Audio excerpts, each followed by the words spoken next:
पहले बात करेंगे बेसिक शिक्षा विभाग की, जिसमें जल्द शिक्षकों की भर्ती होगी। 4000 शिक्षकों की भर्ती बेसिक शिक्षा विभाग करने जा रहा है।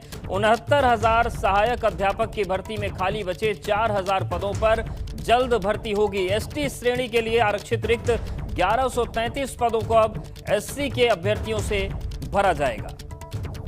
और शैलेश हमारे साथ जुड़ गए। शैलेश, ये जो फैसला लिया गया है, क्या फैसला है? जो एसटी श्रेणी के आरक्षित पद थे पूरी तरीके से खाली थे ये?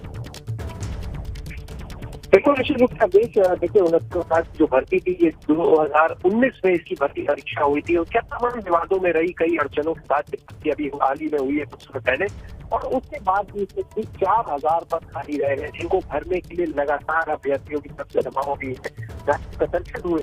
और अब ये सरकार ने फैसला लिया है कि 4000 खाली पद है उनको भी न्याय विभाग के परामर्श से जल्द भरा जाएगा। इसको देखिए 1133 पद होते हैं तो 80 के लिए रिजर्व थे। जब आरक्षण हुआ तो उनमें जो पद रिजर्व थे उनमें 1133 ऐसे पद जिसे खाली बच गए जिनके लिए अभ्यर्थी उपलब्ध ही नहीं है।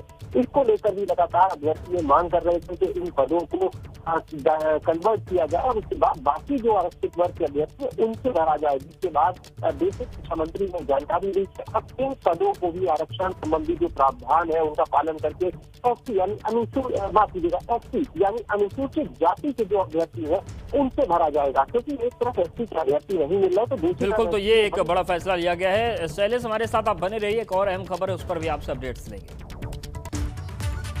लखनऊ विकास प्राधिकरण ने बड़ी कार्रवाई हो रही है। लगातार गैरहाजिर रहने वाले कर्मचारियों पर यह कार्रवाई है। एलडीए ने 8 कर्मचारियों को बर्खास्त कर दिया है। 8 कर्मचारियों की सेवा समाप्त कर दी गई है। तो लंबे समय से गैरहाजिर थे, कोई जानकारी नहीं मिल रही थी और इसके बाद लखनऊ विकास प्राधिकरण ने यह बड़ी कार्रवाई की है। शैलेश हमारे साथ लगातार बने हुए। शैलेश, ये कब से कर्मचारी गायब थे दफ्तर से? देखिए एक अरसे से इन कर्मचारियों के बारे में देखिए, जो इनमें अनुपस्थित कर्मचारी है उनमें महीनों से बल्कि और ज्यादा लंबे समय से भी अभ्यर्थी है, माफ कीजिएगा, जो कर्मचारी है उनकी कोई जानकारी ही नहीं और वो अनुपस्थित रहे थे, ऑफिस ही नहीं आते थे। इसके अलावा कई कर्मचारी ऐसे भी हैं जिनकी जो सर्विस जो सेवाएं थी उनसे प्राधिकरण जो है वो बिल्कुल, यानी कि संदेश शैलेश साफ है कि अगर सरकारी नौकरी को कोई अपनी बपौती मानकर बैठा है तो उस पर डंडा कार्रवाई का चल रहा है। और ऐसे 8 कर्मचारियों को सेवा समाप्त की गई जो लंबे वक्त से गायब थे और दफ्तर नहीं पहुंच रहे। शुक्रिया आपका जानकारी के लिए। लखनऊ में गोमती रिवर फ्रंट घोटाला मामले में तत्कालीन अधिशासी अभियंता रूप सिंह यादव के खिलाफ मुकदमा चलाने की मंजूरी सरकार ने दे दी है। आपको बता दें कि रिवर फ्रंट के कार्यों में भारी अनियमितताएं सामने आई थी। मामले की जांच सीबीआई कर रही है और अब शासन से अनुमति मिलने के बाद रूप सिंह यादव के खिलाफ कोर्ट में मुकदमा चलेगा। दरअसल सीबीआई ने मामले में जांच के बाद सिंचाई विभाग में लखनऊ खंड शारदा नहर के तत्कालीन अधिशासी अभियंता रूप सिंह यादव और अन्य कार्मिक को दोषी पाया और उनके खिलाफ कोर्ट में मुकदमा चलाए जाने के अभियोजन की स्वीकृति के संबंध उत्तर प्रदेश शासन से मांग की थी।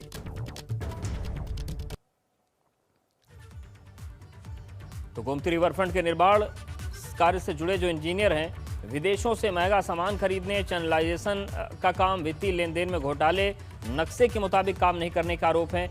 8 इंजीनियर के खिलाफ पुलिस, सीबीआई और ईडी मुकदमा दर्ज जांच करेगी और तत्कालीन चीफ इंजीनियर गोलेश चंद्र गर्ग पर कार्रवाई हो रही है। तो गोमती रिवर फ्रंट मामले में कार्रवाई शुरू हो गई।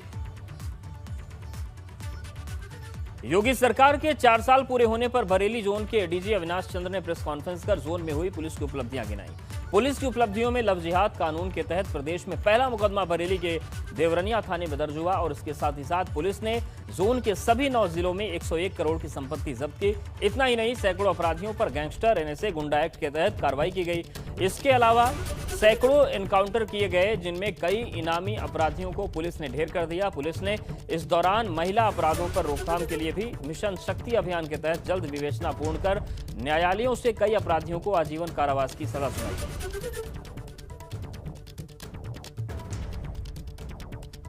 अभी पिछले 4 साल में जब हम आंकड़े को देख रहे थे तो 4 वर्षों में गैंगस्टर एक्ट में बहुत भारी कार्रवाई हुई है और 14(1) गैंगस्टर एक्ट के तहत लगभग 101 करोड़ रुपए की संपत्ति को जब्त किया गया है। करीब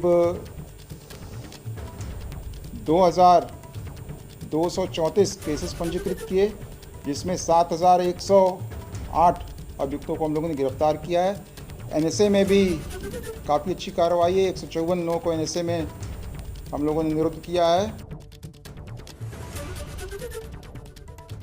और एटा में एबीपी गंगा की खबर का बड़ा असर हुआ। फर्जी मुठभेड़ मामले में पुलिस महकमे ने बड़ी कार्रवाई की है। मामले में एक इंस्पेक्टर और 2 पुलिसकर्मियों को तत्काल प्रभाव से निलंबित कर दिया गया। साथ ही उनके खिलाफ केस दर्ज करने के आदेश दिए गए। दरअसल मामला एटा कोतवाली देहात का है, जहां पर एक ढाबा संचालक से तत्कालीन इंस्पेक्टर इंद्रेश सिंह और 2 सिपाही शैलेंद्र यादव और संतोष यादव ने पहले ढाबे पर खाना खाया और फिर पैसे नहीं दिए और पैसे मांगने पर 10 लोगों के खिलाफ फर्जी मुठभेड़ का केस दर्ज कर लिया। हालांकि जांच में दोषी पाए जाने के बाद एसपी क्राइम राहुल कुमार ने कार्रवाई की। इसके बाद हड़कंप मचा हुआ है।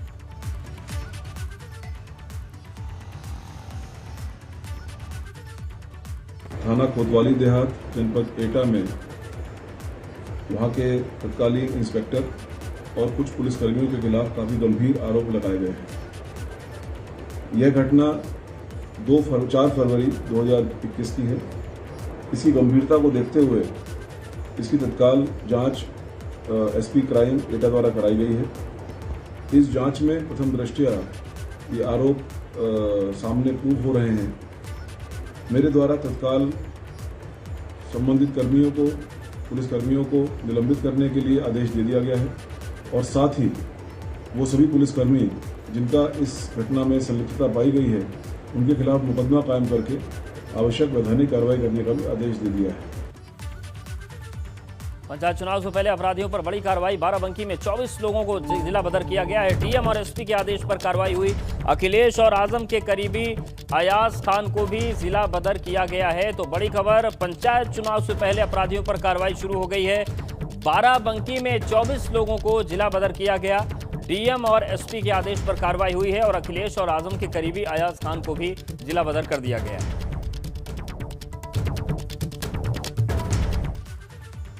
और योगी राज में कुख्यात बदमाशों के खिलाफ कार्रवाई जारी है। बागपत में कुख्यात सुनील राठी, धर्मेंद्र किठल, अमलपाल लुहारा, सत्यवीर राठी के बाद अब पुलिस ने गैंगस्टर अनुज बरखा पर शिकंजा कस दिया है। पुलिस ने अनुज के 3 मकान को कुर्क करने के बाद उन्हें सील कर दिया। तीनों मकानों की कीमत लगभग 60 लाख रुपए आकी गई है। अनुज बरखा योगेश भदौड़ा गिरोह का शातिर अपराधी है, जो बड़ौद कोतवाली क्षेत्र के वाजिदपुर गांव का रहने वाला है और पूर्व ग्राम प्रधान पति भी है। अनुज अपना गिरोह चलाता है।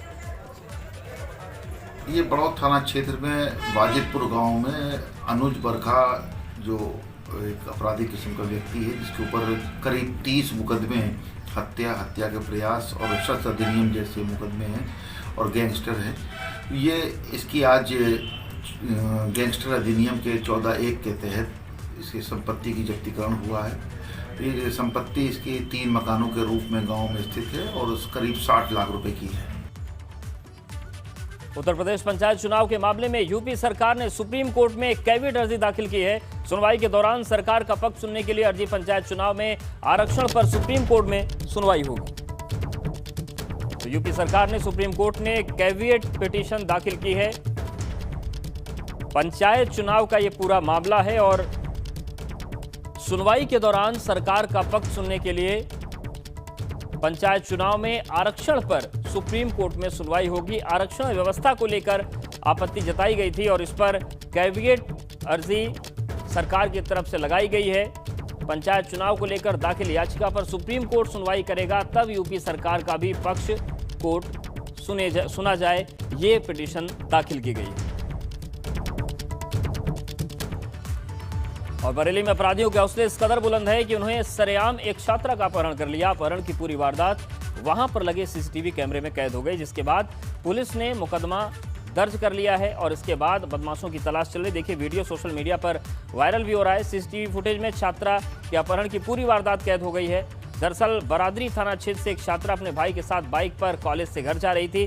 तभी रास्ते में कुछ बदमाशों ने बाइक रोककर बाइक की चाबी निकाल ली और छात्रा को जबरन अपने बाइक पर बिठा लिया, आप देखिए, और दूसरी बाइक पर छात्रा को बिठा कर ले गए। परिजनों की तहरीर पर बरादरी थाने में छात्रा के अपहरण का मामला दर्ज कर लिया गया। लेकिन बड़ी बात यह है कि घटना के 3 दिन बीत चुके हैं, बावजूद उसके अभी तक छात्रा को पुलिस बरामद नहीं कर पाई है। और सवाल ये उठता है कि क्या वाकई उत्तर प्रदेश में अपहरण उद्योग फलने फूलने लगा है। आप देखिए, दिन दहाड़े बीच सड़क पर इतनी बड़ी हिमाकत कि एक बाइक से उतारा गया और दूसरी बाइक पर उस छात्रा को बिठाकर बदमाश ले गए। प्रकरण में थाना बारादरी में मुकदमा 366 IPC के अंतर्गत दर्ज है। इस पूरे प्रकरण में ये बताना है कि जिस लड़के के साथ और 2 लड़कों के साथ वो जाती है, उससे 7 साल से प्रेम प्रसंग चल रहा था और उस लड़के के साथ वो भागकर चली गई है। इस पूरे प्रकरण में मुकदमा दर्ज है और लड़की और उसके जो अन्य 2 साथी जिनके साथ वो गई है उनको बरामद करने का प्रयास चल रहा है और जल्दी उनको बरामद कराकर उसमें अग्रितर कार्रवाई की जाएगी। और बड़ी खबर लखनऊ से है। रेन डांस पार्टी समेत सभी प्रकार के आयोजन पर रोक लग गई है। पुलिस आयुक्त DK ठाकुर ने ये रोक लगाई है और अगले आदेश तक आयोजन पर रोक रहेगी। जिन कार्यक्रमों को अनुमति दी गई थी उन्हें भी निरस्त कर दिया गया है। तो सार्वजनिक कार्यक्रम किसी भी तरीके के हों, रोक लग गई थी, लेकिन अब रेन डांस पार्टी समेत सभी प्रकार के आयोजन पर रोक है। पुलिस आयुक्त DK ठाकुर ने रोक लगा दी है और अगले आदेश तक आयोजन पर रोक है और जिन कार्यक्रमों को पहले अनुमति मिल गई है उन्हें भी निरस्त कर दिया गया है। सहारनपुर में देहात कोतवाली पुलिस और आबकारी विभाग को बड़ी सफलता हाथ लगी है, जिसमें पुलिस और आबकारी विभाग ने मिलकर कच्ची शराब सहित शराब बनाने के उपकरण और एक अभियुक्त को गिरफ्तार किया है। पुलिस ने पकड़े गए अभियुक्त के पास से 405 लीटर अवैध कच्ची शराब बनाने के उपकरण को बरामद किया और 2000 लीटर लाहन को भी नष्ट किया है। होली और त्रिस्तरीय पंचायती चुनाव के मद्देनजर आबकारी विभाग और जनपद पुलिस ने अवैध शराब के विरुद्ध अभियान चलाया हुआ है। नहीं तो ड्रामा होगा पूरा।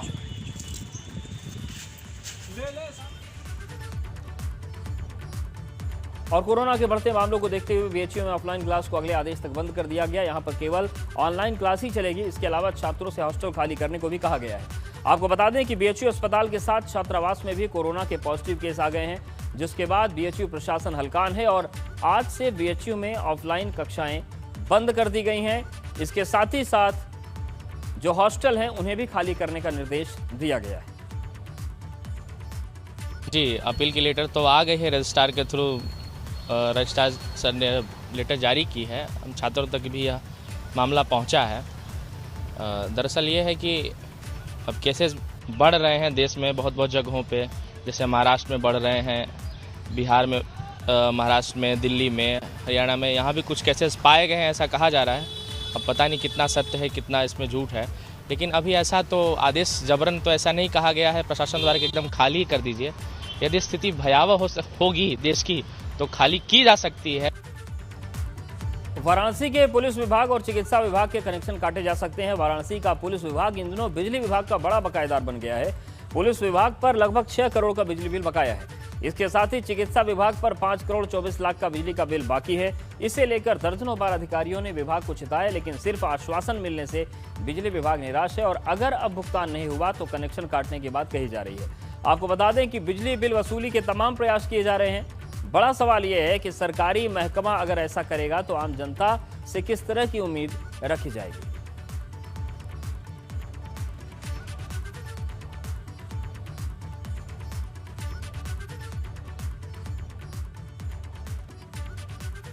सरकारी विभागों के संदर्भ में मैं ये कहना चाहूँगा कि हम लोग हमेशा रेगुलर जो है बिल सभी सरकारी विभागों को देते रहते हैं और उनके अधिकारियों से संपर्क में रहते हैं। हमारे सभी अधीनस्थ जो अधिकारी हैं बकाया के लिए, और जैसा कि अभी इस समय हमारा सबसे बड़ा सरकारी बकायादार जो है चिकित्सा विभाग या पुलिस विभाग है।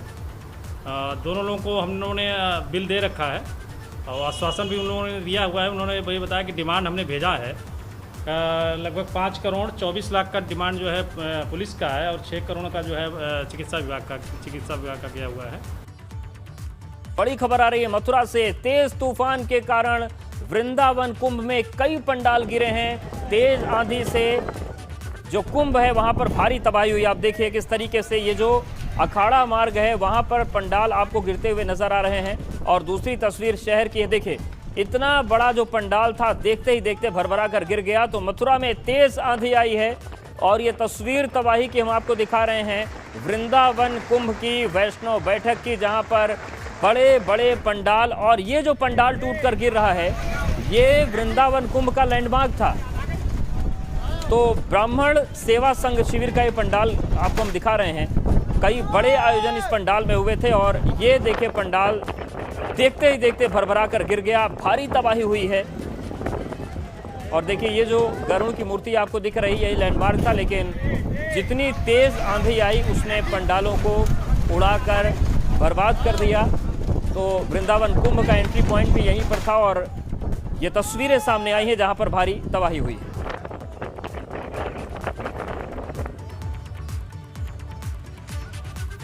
जोशीमठ में मौसम ने करवट बदल दी है, वहीं हेमकुंड साहिब में तापमान 0 से नीचे लुढ़क गया। जैसे जैसे कपाट खुलने की तारीख नजदीक आ रही है वैसे वैसे हेमकुंड साहिब में जबरदस्त बर्फबारी हो रही है। जिस हिसाब से हेमकुंड साहिब में बर्फबारी का दौर जारी है उससे यात्रा की तैयारियों में खलल पड़ सकता है।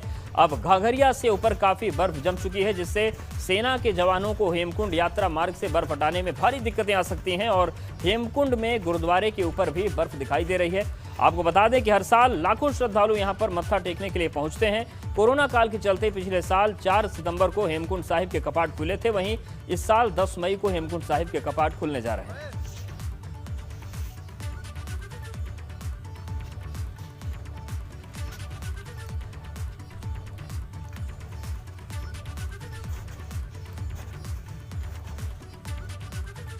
काशीपुर में बीमा एजेंट अपनी मांगों को लेकर एलआईसी दफ्तर के सामने धरने पर बैठ गए। इस दौरान एलआईसी दफ्तर में कामकाज भी ठप कर दिया। बीमा एजेंट भारतीय जीवन बीमा निगम में आईपीओ के द्वारा विनिवेश के विरुद्ध एजेंटों का कमीशन और ग्रेच्युटी बढ़ाए जाने सहित कई अन्य मांगों को लेकर धरना कर रहे हैं। इस दौरान जमकर नारेबाजी की गई।